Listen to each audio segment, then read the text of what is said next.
అందరికీ నమస్తే. ఆంధ్రప్రభ భక్తి ఛానల్కి స్వాగతం. నేను సంతోషి. మనతో మహేంద్ర హిల్స్ శ్రీకృష్ణ మఠ అర్చకులైనటువంటి ఆశీష్ ఆచార్య ఉన్నారు. ఆయన అడిగి పూర్తిగా తెలుసుకుందాం. నమస్తే అండి. నమస్తే అమ్మ. శ్రీకృష్ణాయ నమః. ఇప్పుడు కృష్ణాష్టమి మన భారతదేశంలోనే కాకుండా ఇతర దేశాల్లో కూడా చాలా ఘనంగా జరుపుకుంటూ ఉంటారు. అసలు కృష్ణాష్టమిని ఎలా ఆచరించాలి, సో ఎలా జరుపుకోవాలి మనం?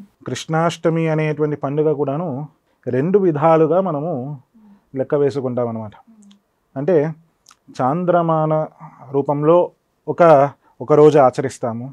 అలాగే సౌరమానం ప్రకారము, అంటే చాంద్రమానము అంటే మన చంద్రుడి యొక్క గమనానికి అనుగుణంగా మనకు వచ్చేటువంటి తిథులు, ఆ విధంగా ఆచరించేటువంటిది ఒక రోజు అయితే సౌరమానము. అంటే ఇప్పుడు మనము చూసుకుంటే ధనుర్మాసం మనకి అందరికీ గుర్తుకొస్తుంది. అదే విధంగానే మేషమాసము, వృషభ మాసము అలా వస్తూ సింహమాసము అని వస్తుంది. సింహమాసము సాధారణంగా శ్రావణ మాసానికి దగ్గరలోనే ఉంటుంది. ఈ సింహమాసములో రోహిణీ నక్షత్రం వచ్చినప్పుడు కృష్ణాష్టమి ఆచరించాలి అనేటువంటిది ఒక నియమం.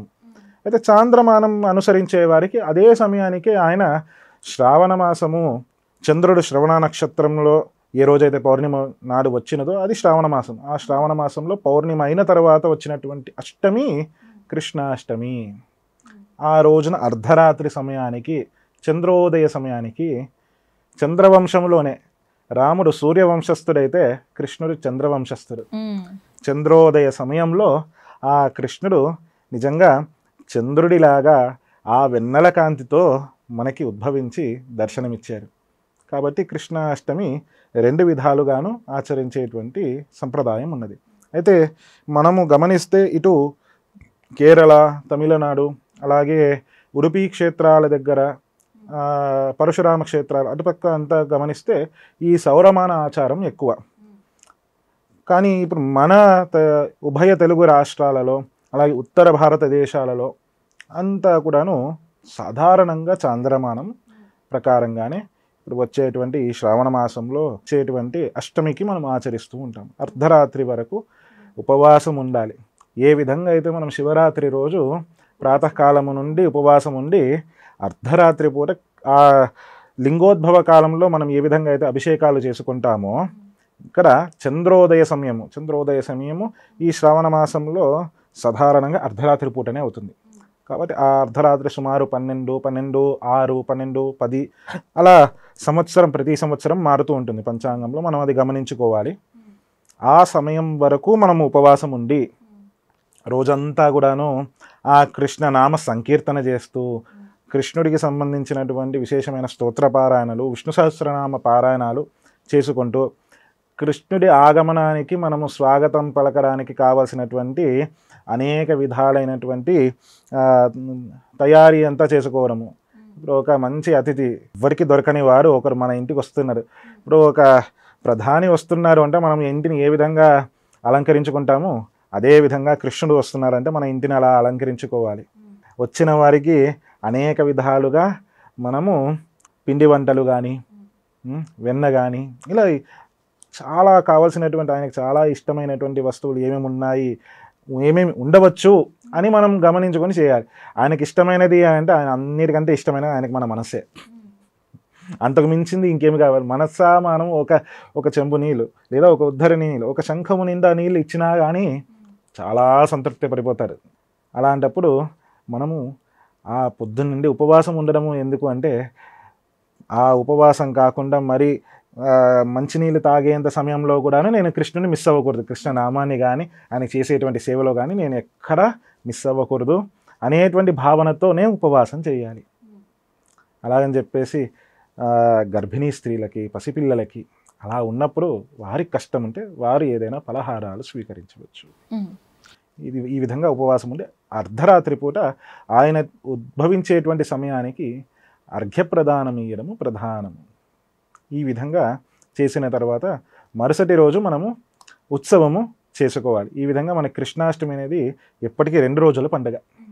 2 రోజులు జరుపుకోవాలి. 2 రోజులు జరుపుకునేటువంటి పండుగ. అంటే ప్రత్యేకమైన పూజలు ఏమైనా ఉంటాయా కృష్ణాష్టమి రోజు చేస్తే మంచి ఫలితాలు రావడానికి? ఏమైనా కృష్ణాష్టమి రోజు అనగా ముందు రోజు ఉపవాసము, ప్రాతకాలం నుంచి ఉపవాసం ఉండి అర్ధరాత్రి పూట అర్ఘ్యప్రదానము విశేషమమ్మ.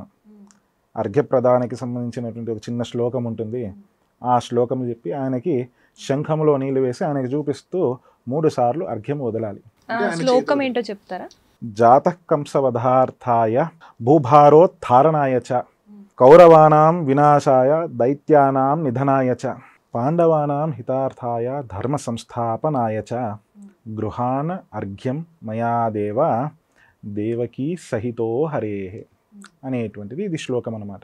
ఎన్నిసార్లు చెప్పించాలండి ఈ శ్లోకం? ఒకసారి చెప్పి, అంటే శంఖములో నీరు వేసుకొని ముందుగా బిల్వపత్రము వేయాలి. అదేంటంటే బిల్వపత్రం శివుడికి కదా మనం వేసేది సాధారణంగా.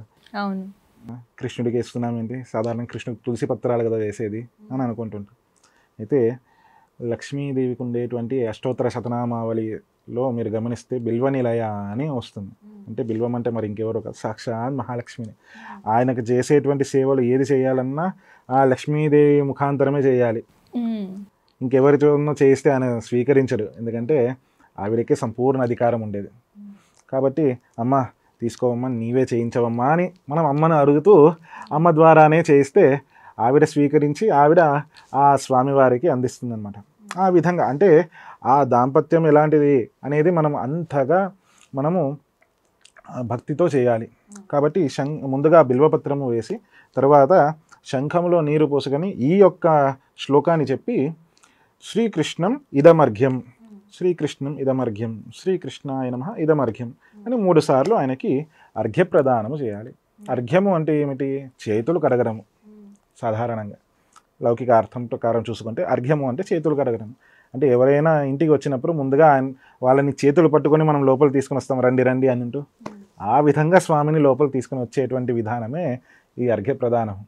ఆ తరువాతనే మరుసటి రోజే మనము చేసేటువంటిది ప్రాతకాలంలో పంచామృత అభిషేకాలు, అలాగే విష్ణు సహస్రనామాలతో ఉండేటువంటి తులసి అర్చనాలు, అవన్నీ చేసిన తర్వాత ఇక విశేషంగా అనేకమైనటువంటి నైవేద్యాలు, భక్ష్యభోజ్యాలతోని నైవేద్యాలు చేసి స్వామికి సమర్పణ చేసి ప్రాతకాలంలోనే, ఎందుకంటే ముందు రోజంతా ఉపవాసం ఉంటారు కాబట్టి ప్రాతకాలంలోనే మనం స్వామికి అన్నీ నివేదన చేసి మనము సూర్యోదయ సమయానికి మనము కూడా స్వీకరించవచ్చు అని నియమం ఉందన్నమాట, శాస్త్రంలో ఉంది. ఆ తర్వాత ఇంకా మధ్యాహ్నం నుంచి సాయంత్రం వరకు ఉత్సవానికి కావాల్సినటువంటి అనేక సంబరాలన్నీ చేసుకుంటూ తయారు చేసుకుంటూ సాయంకాలం పూట ఉత్సవం అన్నమాట. ఏ విధంగా అయినా కానీ ఉత్సవం చేసుకోవచ్చు.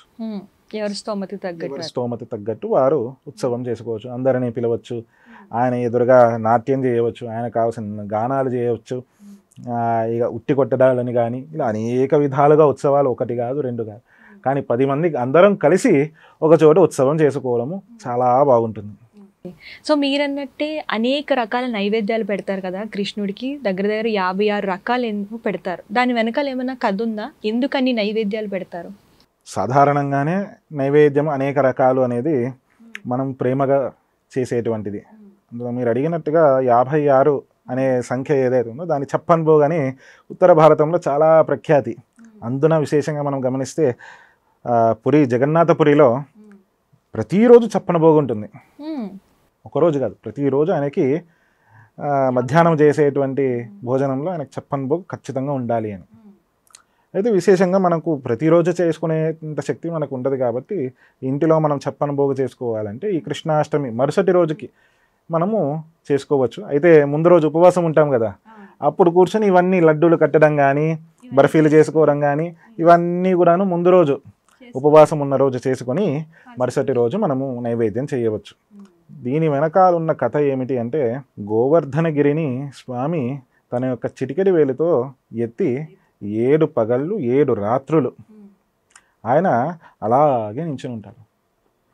ఆయనని చూస్తూ సరే ఇక వీళ్ళందరూ చాలా అలసిపోయారు, ఉన్న గోకుల వాసులందరూ అలసిపోయారు, అంతేకాకుండా అందరూ భయంతో వణుకుతున్నారు.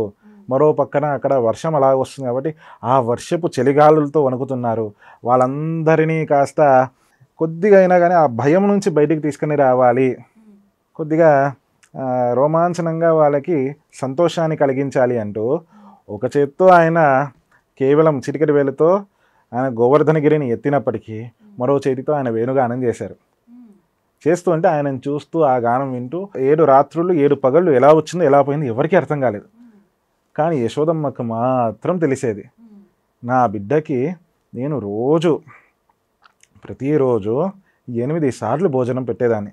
పొద్దున లేచినప్పటి నుంచి 8 సార్లు పొద్దున్న, మళ్ళీ అంటే ప్రాతకాలం నిద్ర లేచిన వెంటనే పాలు ఇవ్వడము, వెన్న ఇవ్వడము, అలాగే మళ్ళీ కాసేపు అయిన తర్వాత ఇంకా మన టైమింగ్ ప్రకారం చూసుకుంటే 9 బ్రేక్ఫాస్ట్ లాగా పెట్టడము, మళ్ళీ ఇంకోసారి మధ్యాహ్నం భోజనం పెట్టడము, మళ్ళీ ఇంకో 2 గంటలు అయితే ఇంకొక చిన్న స్నాక్స్ లాగా ఇవ్వడము. అలా రోజు మొత్తం మనం కౌంట్ చేసుకుంటే 8 సార్లు ఆయనకి భోగం అయ్యేది. ఇప్పుడు చూస్తే 7 రోజులైంది, ఒక్కొక్క రోజు 8 భోజనాలు మిస్ అయ్యింది. అంతేకాకుండా ఇవన్నీ కౌంట్ చేసుకుంటే 7 × 8 వేయండి, 56. కాబట్టి ఈ యొక్క గోవర్ధనగిరిని ఎప్పుడైతే ఆయన దించారో వెంటనే యశోదమ్మ ఇంటికి వెళ్ళి 56 రకాల అన్ని మిఠాయిలు, అలాగే అన్ని రకాల పిండి వంటలు అన్నీ చేసి, నాకన్నా అసలు నువ్వు 7 రోజులు తినలేదు కదరా అంటూ ప్రేమగా తినిపించింది అనమాట. ఆ సంఘటన గుర్తు చేసుకుంటూ ఇప్పటికీ మనము ఈ చెప్పన్ భోగ్ చేసేటువంటి సంప్రదాయం ఉన్నది. చెప్పన్ భోగ్ చేస్తున్నామంటే స్వామి మనందరినీ రక్షించడానికి నువ్వు ఆ 7 రోజులు కేవలం ఒక చిటికెడి వేలతో పర్వతాన్ని ఎత్తావా? అలా పర్వతాన్ని ఎత్తి అంత కష్టపడి గోవిందా అని దేవతలందరితో, గోవులందరితో కలిసి నీకు ఆ బిరుదు వచ్చింది కదయ్యా గోవిందా అని ఆ యొక్క నామాన్ని తలుచుకుంటూ ఆ చెప్పన్ భోగని పెట్టి ధన్యవాదాలు తెలుపుకోవడం అన్నమాట. 56 రకాల మిఠాయిలు, ఆ పదార్థాలు పెట్టడం వెనక ఉన్న రహస్యం ఇది. థ్యాంక్ యూ అండి, చాలా చక్కగా చెప్పారు.